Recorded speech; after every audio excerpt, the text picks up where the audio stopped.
Ndugu zangu, kwa sababu leo ni uzinduzi wa ofisi na leo ninapokea wanachama, kwanza naomba nianze kupokea wanachama wa ACT ambao wanajiunga na chama chetu. Ndio maana sisi sera yetu ya ADC inasema huduma za afya ni bure.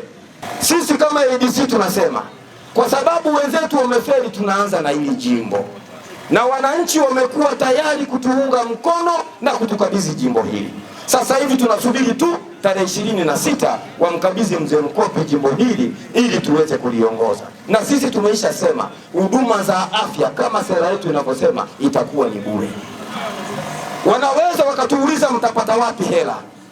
Tumewaeleza hapa nyuma kwamba mkoa huu ni mkoa Mwenyezi Mungu ameujalia kwa madini mbalimbali. Ukiondoa makaa ya mawe, ukiondoa chuma, bado kuna gesi kwenye mkoa huu na haijachimbwa na uranium iko hapa.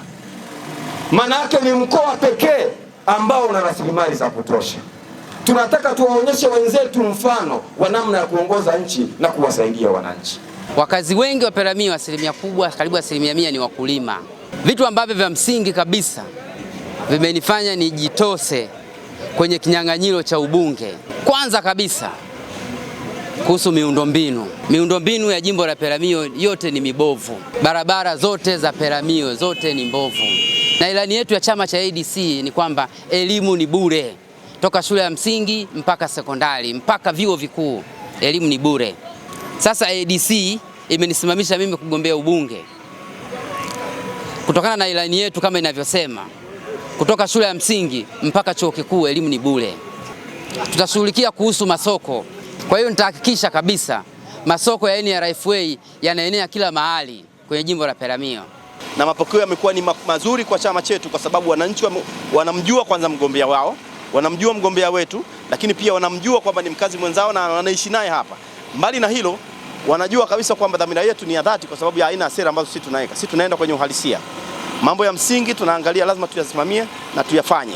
Kama ambavyo imetokea katika uchaguzi mdogo wa Tabora, tuna base kubwa sana kule ya wanachama pamoja na viongozi kwa sababu ni wazawa na ni wakazi wa eneo husika, na ndivyo hivyo itakuwa kwa Peramiho kwa sababu pia hapa tuna viongozi ambao ni wazawa na nyinyi ni mashahidi, mmeona hapa. Chama kizima kimebadilika, kimehamia ADC, mabodaboda na wengine wote. Na sio hapa tu, na kata nyingine zote kila tunapoenda mapokeo ni makubwa kwa sababu ya mtazamo wetu kwamba lazima tusishe viongozi ambao wanatoka eneo husika na sio viongozi wa kubeba na kuwaleta alafu ndio mwashike mikono alafu mkiondoka mnaondoka nao. Hapana.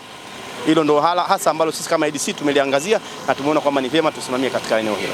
Na tunawashauri kwamba ikifika tarehe 26 twendeni tukajitokeze kwenye vituo vyetu vya kupigia kura tukiwa tumebeba vitambulisho vyetu vya kupigia kura ili tukamchague kiongozi ambaye sahihi kwetu sisi vijana, ambaye ataweza kutusimamia bungeni, kututetea shida zetu, kwenda kusimamia masuala yote ya jimbo la Peramiho, sasa hususan michezo, miundombinu, afya, kilimo.